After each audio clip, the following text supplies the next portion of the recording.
ꯑꯍꯥꯟꯕꯗ term of agreement ꯑꯃ ꯊꯥꯗꯣꯔꯛꯂꯤ ꯍꯥꯏꯔꯤꯕꯁꯤ ꯃꯥꯔꯒꯤ ꯂꯨꯆꯤꯡꯕ ꯑꯃꯁꯨ ꯑꯣꯏꯔꯤꯕ ꯃꯥꯔ ꯏꯟꯄꯨꯏ ꯖꯦꯅꯔꯦꯜ ꯁꯦꯀ꯭ꯔꯦꯇꯔꯤ ꯔꯤꯆꯥꯔꯗ ꯂꯥꯟꯇꯥꯠꯄꯨꯌꯥ ꯃꯥꯔ ꯍꯧꯈꯤꯕ ꯅꯨꯃꯤꯗꯥꯡꯒꯤ ꯃꯥꯔꯆꯀꯤ ꯇꯥꯡ 6 ꯏꯪ 2015ꯗ ꯊꯣꯛꯈꯤꯕꯗꯨꯒꯤ ꯃꯇꯥꯡꯗ ꯖꯦꯅꯔꯦꯜ ꯁꯦꯀ꯭ꯔꯦꯇꯔꯤ ꯃꯥꯔ ꯏꯟꯄꯨꯏ ꯑꯃꯁꯨꯡ ꯑꯗꯨꯒ ꯍꯥꯏꯔꯤꯕ ꯀꯜꯄ꯭ꯔꯤꯠꯀꯤ ꯐꯦꯃꯤꯂꯤꯁꯤꯡꯒ ꯗꯦꯠ 19 ꯃꯥꯔꯆ ꯏꯪ 2015ꯗ ꯃꯈꯣꯏꯒꯤ ꯇꯥꯔꯝ ꯑꯣꯐ ꯑꯦꯒ꯭ꯔꯤꯃꯦꯟꯁꯤꯡ ꯍꯥꯏꯔꯤꯕ ꯁꯣꯛꯈꯤꯕꯒꯤ ꯀꯦꯁ ꯑꯁꯤꯒꯤ ꯃꯇꯥꯡꯗ ꯃꯌꯥꯝꯗ ꯇꯦꯟꯇꯛꯅ ꯊꯝꯖꯒꯦ꯫ ꯑꯍꯥꯟꯕꯗ ꯃꯈꯣꯏꯅ ꯊꯝꯂꯤꯕꯁꯤ ꯇ꯭ꯔꯦꯗꯤꯁꯅꯦꯜ ꯑꯃꯁꯨꯡ ꯀꯁꯇꯃꯔꯤ ꯄꯤꯁ ꯐꯤꯁꯀꯤ ꯃꯇꯨꯡ ꯏꯟꯅ ꯍꯥꯏꯔꯤꯕ victim ꯐꯦꯃꯤꯂꯤ ꯑꯁꯤꯗ ꯀꯜꯄ꯭ꯔꯤꯠ ꯐꯦꯃꯤꯂꯤꯅ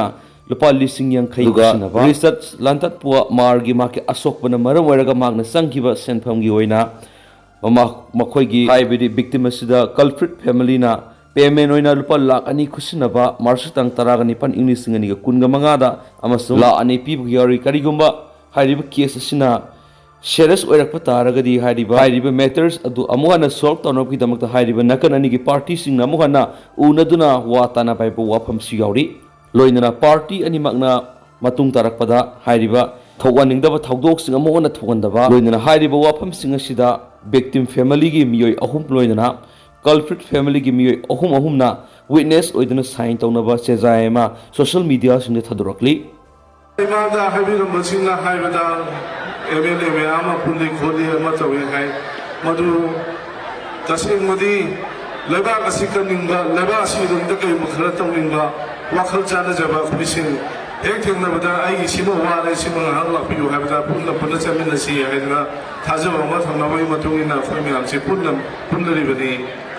aduga masigi akhoi punna punna chalibali pun ilai bak sikam nabe ade haiwa wafam sida sompham thamlaga akhoi na aina hajaning mase mathangi cholak bacha hi to sukai roi mutugi yausang citizen club na sepada jo akhoi kathon dobyo akhoi ngasi laiba khara chinadana amuk kahina su lakhige adu ngasi pham leiba emele jinse emele oina pham da me ai kaigma po samam para pham bu su ai adu ngasi di akhoi si to na laksabani na yamna hena pininga le jedra yenga ga numai bai se to ne hena na chale adu mathang la ko matham di akhoi kai hunu je ba wala ba le me aru gi citizen club gi jaga si na kalu mo khara choi dala to wani ha ba to khoi la tho ko ngam bo je ge adu madun ta ra ko so asinam na mayam pura mo khoi bu sa bi ga le ba ka si ko he na mara se pa ing ta pa manipur mo pun no ho da akhoi pun na thawra yamin ne rasi hi he ba pun do sam jaraga pun mo pu mo ka nei ko na thum jari kai khun na jari ba ona wan ko jaga do am do male koi gi matam magi ngasi gi miron na sonna horoda ba akaba lagi do ba mahang koi gi kichibik chakhon la ba jati singa lon leje sumai to ba khoi so mai te singi lon ma di mai po chakhon hono ba su ma te chang thajang lo bi ma akham yan ka phon phok ke masigi mana to bi ba thabu singa do gi makha sar po oina akoi gi hoji raj bhagiri ba anagi assembly gi speaker odi mi ngoi panjar ba da ex hoji minister wa ba mi ko yunau kemcha ekai ko musari kai no har ka da assembly da akoi gi aruba lai mayam amma akoi mete mai ta mana phonga pithwi gi miyam da aduga manipur gi hore ba mirol da sakang na ba thopiram ba hoji ka yam ba hole na ha mayam akoi bangal me sipa ba thokre mete le ta yam na lo ba le aduga mete me to translate tong la ba gamen gi thaba assembly thaba ka so hapira ma male aduna hoji le bi ba speaker nisi CBS yang masih terbuka adu hanagi speaker ai sumsing jar kone api akabla to binang mayam do ko hono sa bakara do yam san ngangja roi ge ai mathang lakpa thom sing sida dum yaw ngam bo jage adu pa khom amatan ai chanjarong ge manipur ki buhari da thomyam pan ki thau sing tangak ta yam na pele ba su wa ki ba le ba maseta na ka ki ba pisan ba so mayam le sumai to do si yang wa ba matam ne adu thom matam da koi sona ubi duna le ba ka si ge lu sing ba ma ai khandi ra kane khale bai pa khong ni sanjarong ge ai mo da ti yawe ai priya ma mamin gi palar ro ge adu gi priya du tha ba mi do glass थमी मीसे ma'am welcome है वही खासी थमजरगा ma'am पुनः मुकुम तुलगा तेंजगे दिया था उसी time में बोला था 24 आवर के अंदर बंदा को ढूंढ कर निकाल कर दे दीजिए क्योंकि वो गुम हो गया था 16 तो उसके बाद ये इसका माँ है वो लोग जा करके FIR भी कर चुका है तो फिर भी अभी तक नहीं दे रहा है तो अभी पूरा ये सेंटर का रिस्पॉन्सिबिलिटी है गवर्नर का रिस्पॉन्स वो सेटल नहीं कर पा रहा है हमारा प्रजा का रक्षा नहीं करेगा तो गवर्नर बैठ कर क्या करना है अभी के टाइम में वो वहाँ रहना जरूरी है क्या वो पता तो चल हुआ होगा कल रात वो मेमोरेंडम देने से पता तो लगा होगा कम से कम आना चाहिए था ना सुरक्षा वो करने वाला है वो उधर क्यों बैठा है चलो वो बैठ गया अच्छी बात है फिर भी इधर का फोर्स लोग को इतना सेंट्रल फोर्स है ऐसा नहीं है कुछ भी नहीं है स्टेट फोर्स का तो छोड़ो सेंट्रल फोर्स इतना होने के बाद एक बच्चा 20 इयर्स का एक बच्चा गुम होने से अभी तक ढूंढ करके दे नहीं पा रहा है इसका मतलब क्या है हम लोग को क्या समझ कर रखा है वो लोग हम प्रजा लोग को क्या समझ कर रखा है ऐसा हमने कभी भी वो लोग का जो भी आता है कभी भी इस तरह का गुम होने दिया नहीं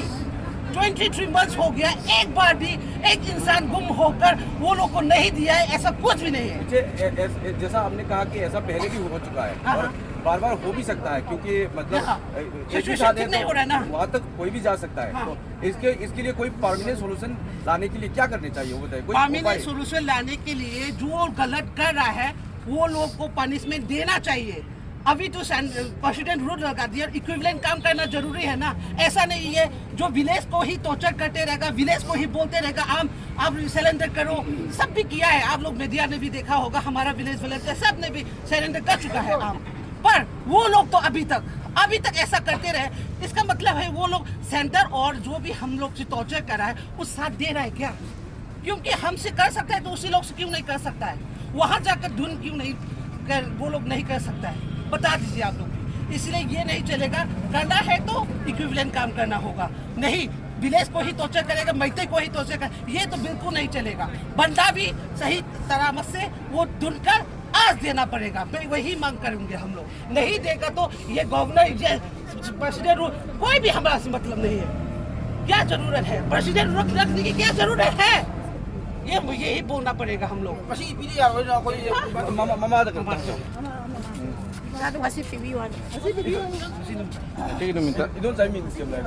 Omi luang ke. Angang si kamai mang ki no kai dong wei mang ki no. Abi to wari masa. Dang tara turuki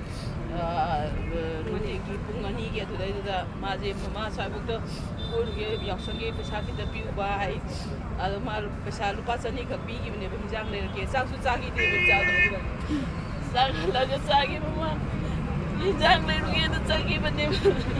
हमरा ले यो पपा लोग हमरा ले angan je kari no saki bro kari phi se saki namai to bro chai kya so angan no to ta bio na thodi chai ko ma thori ni to ko chore do ga ma thodi tu ti sat che gai bene mana likhi du chu apha ba likhi bande ba chendan ko ki bane ba ga so mu ba ti sa so mu bane ba adu li la ga saki bane ba saki bane lagi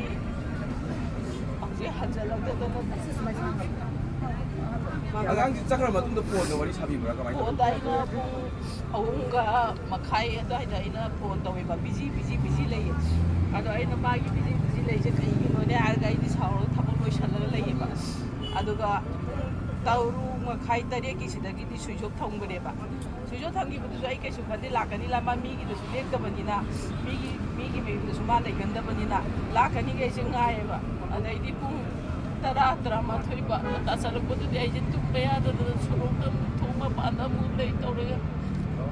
nga le tu cha tu lak tre ko masih karai da koi bisa kan era mi yak ni koi bisa ne hari da na traga tu ko hom da sa ne ra mai na de hinjang kwa ke ke ki da hinjang yom ba ma lei do adagi hinjang le ga round to ga lak ke mama hai ra ko ne ba ada mama ai theng na ju thoi hojing nga lingai jing hak tang thoke har ga thoki ba ne ba ai na ju ma je thoki ba ga do sui ji ko je tau ba ne ba no mi tu di ai su maru amal lei ba ni na ko je hak tang to hu dre ba mai ra gi kai no le lei ba ni na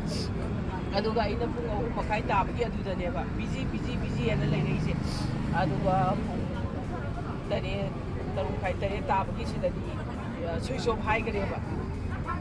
ꯑꯗꯨꯅꯦ ꯑꯩꯅ ꯍꯥꯏꯒꯗꯕ ꯍꯥꯏꯕꯨ ꯑꯩꯒꯤ ꯏꯆꯥꯗꯣ ꯑꯗꯨ ꯈꯛꯇꯗꯤ ꯀꯟꯕꯤꯌꯣ ꯑꯩꯒꯤ ꯏꯆꯥꯗꯣ ꯑꯃꯨꯛꯇꯗꯤ ꯊꯥꯗꯣꯛꯄꯤꯌꯣ ꯃꯌꯥꯝ ꯆꯪꯉꯒ ꯑꯃꯨꯛꯇꯗꯤ ꯎꯅꯕꯤꯔꯒ ꯏꯃꯥ ꯏꯆꯥ ꯈꯛꯇꯪ ꯂꯩꯕꯅꯦ ꯑꯗꯨꯕꯨ ꯑꯩꯗꯤ ꯍꯧꯖꯤꯛ ꯏꯆꯥ ꯂꯩꯇ꯭ꯔꯒꯗꯤ ꯑꯩ ꯃꯥꯒꯤꯗꯃꯛꯇꯗꯤ ꯑꯩꯅ ꯍꯤꯡꯉꯤꯁꯤꯁꯨ 이마 이자들 레이저분네 에이가 아주 레이티 이마 이자 넌더나 에이네 그 나한테 레이티 마이네 하면서 그 나한테 마마이 나타나 이마 이자 그때 인자분네 이마 이자 그때 에이 이자도 안하니 방부주 양 방문해 봐도 양하고 이자도 아무데도 마야 장아가 다도 피워 Makasa tarak poina paunikol pausay editorial miyam na thamjage mitop na laksin khidun yellow mi sing mut khibasi hai mirol kya kya ra tokai tabi ki ukhal lainarak tana singmi tamiloi na furuk kang nukhai na dana amar amagi mating pangna duna nungsi sana na punna laminarak lidubo hausu ki mirol sin hau ki besai khara de ki punna hingminarak pa apun bagi sakta masi kayanduna tuan punsi mahing amam da laina na bhonarakli mamangai ningthau pan ba laipak oidingai loilam sandok British ke lenga amkhar leitingai leba asigi miyamna puni hingminarambe gi phibamaduda adumak leirabadi leba asigi sakhatpa si khumang yangsirna P3 gi miyamna kalakna ba sakhangnagani Pak Saurab India gi manungda tinsin khibadagi leba asida leiramba yellow misingi saktam mitop singna manghalakadra haina mi painaringai yellow misingi apunbagi saktam mangsilakadra haigi mi paibasu yausilakli India lengana singtam khaidok tuna tongan ba sana pathap lehelakpa madi atei kangluk kya khaidok tuna manada ba sakthung pi duna tongan ba mi yeng duna nge halakpadi gi apun bagi masa adu mangki duna ai gi furu kangluk ki wokhal khanarakli masigi mahina singmi singna Hill Area Committee gi makhad Autonomous District Council Bill 2021 semduna bill asi satna hanabagi khongthang sangsili aduga tampak tu khundari asoba furu mitai maitai na schedule trap demand tawri